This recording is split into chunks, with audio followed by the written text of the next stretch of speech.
Fala pessoal, Carol na área, trazendo mais um vídeo aqui no canal. No vídeo de hoje vou contar para vocês a história de gêmeas que envolve assim muito mistério. Esse caso aconteceu em 1990 e o que essas meninas falaram antes do ocorrido é bem assustador. Se você se interessa por esse tipo de conteúdo, casos criminais resolvidos, casos de mistério, convido você a se inscrever aqui no canal. Todas as semanas eu trago esse tipo de conteúdo aqui para vocês, então se você gosta, se inscreve aqui no canal, deixa um like nesse vídeo que isso é muito importante e também ativa o sininho de notificações. Então bora vem comigo que hoje nós vamos conhecer o caso das gêmeas Millbrook.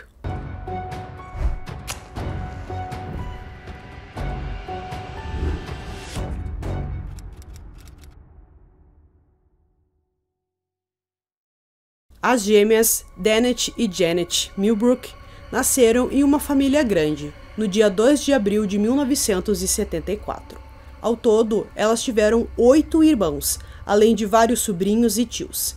Elas moravam com a mãe Mary Louise Sturgis e os irmãos em Augusta, na Geórgia.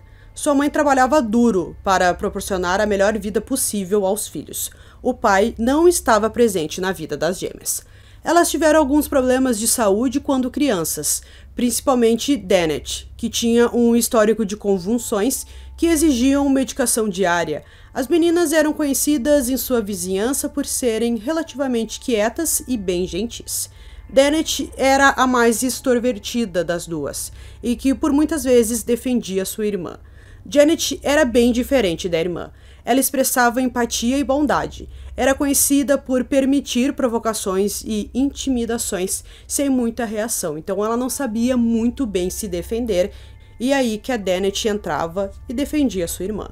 Em 18 de março de 1990, Danette e Janet Millbrook caminharam até uma igreja local, em Laney Warner Boulevard. Depois que elas voltaram da igreja, que era de manhã ainda, as duas contaram para a mãe que parecia que tinha um homem em uma van branca e que parecia que ele estava perseguindo as meninas ali, controlando seus passos.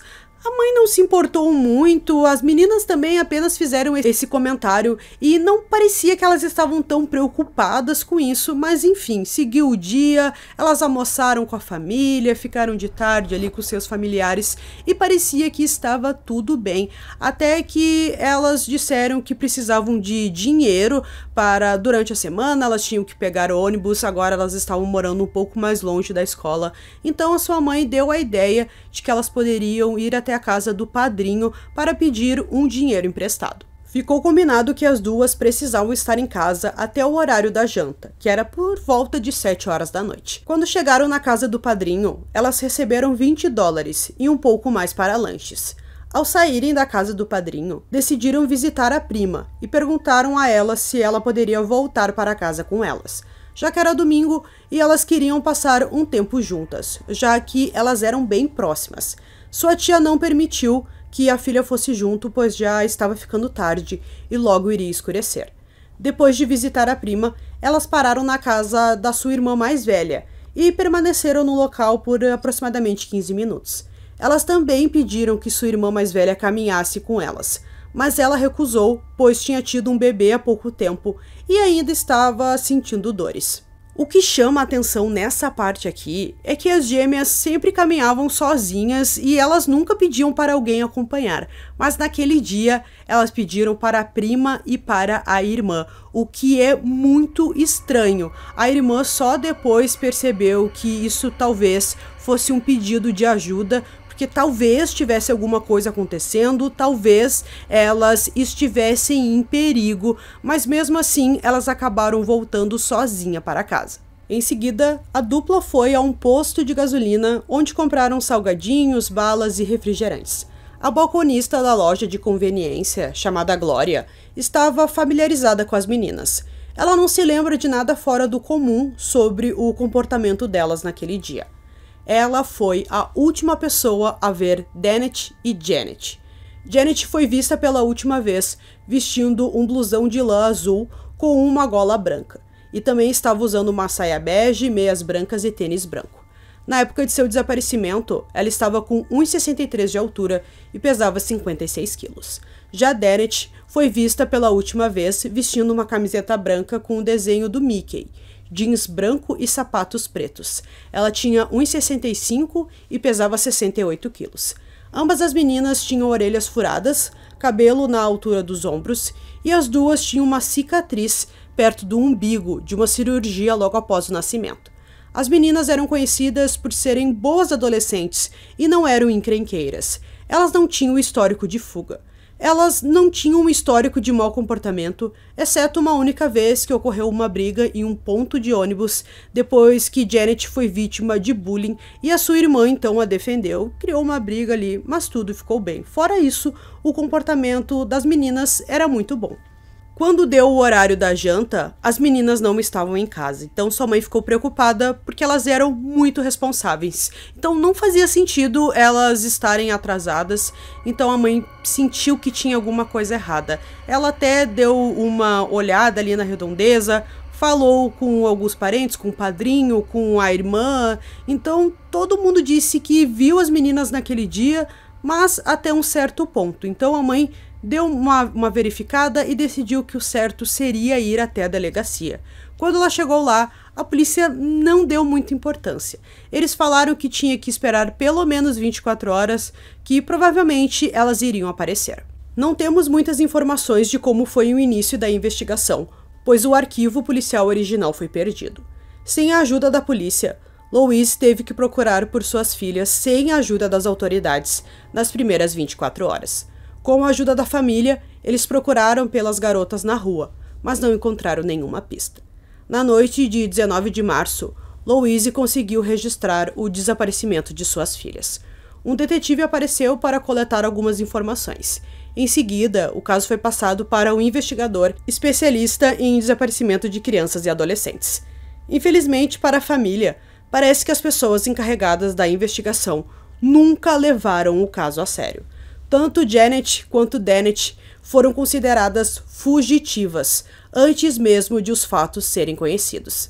Para a polícia era um caso simples, de que as duas jovens que tinham apenas 15 anos simplesmente fugiram de casa porque elas queriam começar uma nova vida em um outro lugar. É claro que isso não fazia o menor sentido para a família, porque as meninas nunca demonstraram nenhum interesse de sair daquele local. Tinham um ótimo relacionamento com a mãe, com as irmãs, com o tio, a avó, então não fazia o menor sentido isso, mas para a polícia foi exatamente isso que aconteceu. A polícia questionou algumas pessoas, como uma mulher que trabalhava em um bar e o padrinho. Mas a prima e a irmã não foram questionadas, mesmo sendo as últimas pessoas que viram as duas. O pai delas, que não tinha um relacionamento próximo com as gêmeas e mais tarde foi revelado ter um histórico criminal, não foi investigado pela polícia. Apesar de morar perto de onde elas desapareceram e ter um relacionamento conturbado com elas, ele nem foi entrevistado quando elas desapareceram. A família recebeu ajuda do Centro Nacional para Crianças Desaparecidas e Exploradas, que ajudou a imprimir e pendurar alguns cartazes com as fotos das meninas. A família tentou entrar em contato com outras organizações e agências de notícias, mas não receberam muito apoio. Parece que o caso de duas adolescentes negras desaparecidas não merecia muita atenção na época, principalmente porque a polícia tratava o caso delas como fugitivas. Em 8 de abril de 1991, quase um ano depois do desaparecimento, um investigador foi até a casa da família e disse que o caso das gêmeas havia chegado a um beco sem saída. Durante toda a década de 90, não tivemos nenhuma informação sobre elas.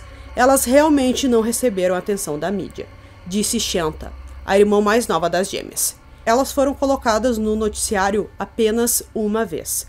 Há muito debate sobre o porquê exatamente o caso foi encerrado inicialmente.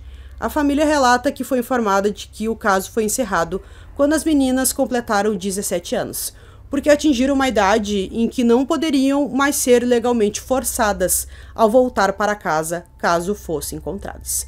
O investigador original afirma que foi informado por um oficial do caso que as meninas foram encontradas, o que levou ao encerramento do caso e a remoção das meninas do Registro Nacional de Crianças Desaparecidas. Isso foi um erro, pois elas nunca foram encontradas. Shanta alega que o investigador também entrou em contato com o Centro Nacional para Crianças Desaparecidas e Exploradas, pedindo-lhes para remover Dennett e Janet de seu banco de dados, mas nunca deu à família nenhuma outra informação. Se ele as localizou, disse que não poderia fazê-las voltar para casa porque agora elas tinham 17 anos. Erros nos relatórios da investigação original, como erros ortográficos do sobrenome como Millbrooks, e listaram o nome do meio de Janet como Latrice ao invés de Latrice, permaneceram inalterados nos arquivos do caso e ainda podem ser encontrados em bancos de dados associados hoje. Apesar do caso ter sido encerrado em 1991 sem nenhum motivo, já que as meninas nunca foram encontradas, os familiares continuaram a contatar persistentemente o departamento do xerife para perguntar sobre o paradeiro das gêmeas ao longo dos anos. A família recebeu várias explicações para o encerramento do caso, incluindo a explicação de que elas foram retiradas de casa e colocadas em um orfanato, onde acabaram sendo adotadas. Uma investigação mais aprofundada revelou que isso é falso. Um parente próximo tinha filhos no sistema de adoção, levando a família a acreditar que essa era a fonte da confusão. Essas ligações acabaram levando o caso a ser reaberto em 2013. Em comunicados à mídia, o xerife da época disse o seguinte: Achamos que uma terrível injustiça foi cometida nos últimos 20 anos, o que ajudou a alimentar o interesse na nova investigação. A agência de investigação atual é o gabinete do xerife do condado de Richmond. Em 2017, o gabinete do xerife se reuniu com a família para discutir o caso e coletar amostras de DNA familiar. O condado de Richmond admitiu que o detetive original não fez seu trabalho e eles admitiram as falhas da investigação inicial. Na investigação atual, infelizmente parece não haver nenhum movimento no caso e nenhuma pista nova foi encontrada. Assim como vários casos antigos sem solução, os produtores do podcast The Fall Line tiveram um papel ativo na busca por Dennett e Janet e ajudaram a arrecadar uma recompensa de $10 mil. Uma reunião com o departamento do xerife levou a família Millbrook a acreditar que a recompensa seria oficialmente anunciada e correspondida pelo departamento do xerife, mas o departamento do xerife nega ter feito isso. Preocupados com a falta de publicidade para a recompensa, os produtores dos podcasts The Fall Line e Unsolved trabalharam juntos para arrecadar dinheiro para um outdoor para anunciar o fundo de recompensa.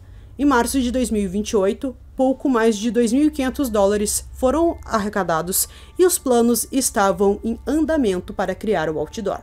Os restos mortais de uma mulher negra não identificada foram encontrados no condado de Aiken em 25 de janeiro de 93, e acredita-se que seja o resultado de um homicídio ocorrido em algum momento entre 90 e 92. Muitos acreditaram que os restos mortais poderiam ter alguma relação com o caso das gêmeas. Os restos mortais foram encontrados perto de Swans Creek, na rodovia 191, no condado de Aiken. Esta mulher permanece não identificada e tornou-se conhecida como uma das Jane Does do condado de Aiken. A família acreditava firmemente que as reconstruções faciais desses restos mortais se assemelhavam e poderiam ser Janet. Quando os restos mortais foram encontrados, a família foi informada de que não era nenhuma das gêmeas, mas a família não foi informada do motivo. Em agosto de 2017, o escritório do legista comparou o DNA dos restos mortais com o DNA da família. Após a análise, descobriu que os restos mortais encontrados não pertenciam nem a Janet e nem a Dennett. Joseph Patrick Washington era ativo no bairro das meninas e alguns acreditam que ele pode estar envolvido no desaparecimento delas. Joseph foi condenado a 17 prisões perpétuas consecutivas em 95, por inúmeras condenações criminais associadas a sequestros e agressões sexuais de 5 mulheres, 3 das quais sobreviveram. Ele enfrentou a pena de morte no assassinato de Marilyn Denise Kelly e era suspeito do assassinato de Loretta Dukes, mas morreu em 99, antes do início do julgamento. A mãe, Louise, tem estado muito envolvida na tentativa de encontrar suas filhas. A irmã das gêmeas, Shanta, também se tornou uma defensora na busca por suas irmãs. ligações persistentes de Shanta para o departamento do xerife levaram o caso a ser reaberto em 2013. Shanta tem criticado muitas investigações, tanto a inicial quanto a atual. Dennett e Janet têm 8 irmãos. Isso causou alguma confusão após o seu desaparecimento, já que uma de suas irmãs era frequentemente confundida com uma das gêmeas. Doía todos os dias que eu tinha que ver minha mãe chateada e chorando. Já se passaram 33 anos e ainda estamos passando por isso agora. É ruim, porque você começa a ver outras famílias passando por isso e depois de pouco tempo são encontrados, disse Shanta. Mas as minhas irmãs ainda não. Falo sobre isso com as pessoas para que saibam, mesmo que não saibam como são seus rostos, ou o que quer que seja. Eu quero que saibam o que aconteceu com a minha família. Shanta dirige a página do Facebook Missing Dennett and Janet Millbrook, onde ela compartilha informações e atualizações no caso de suas irmãs. Há também um outdoor local que direciona as pessoas para um site onde podem enviar dicas sobre o caso. Atualmente há uma recompensa de $50 mil por informações que ajudem a resolver o caso. Shanta disse em entrevista que a recompensa será reduzida para $11 mil em agosto de 2023, se eles não chegarem a uma resolução do caso antes disso. Shanta só espera que ainda haja tempo para encontrar respostas. Eu quero que minha mãe seja capaz de saber o que aconteceu com elas. Quero que ela possa descansar sabendo que descobriu o que aconteceu com suas filhas.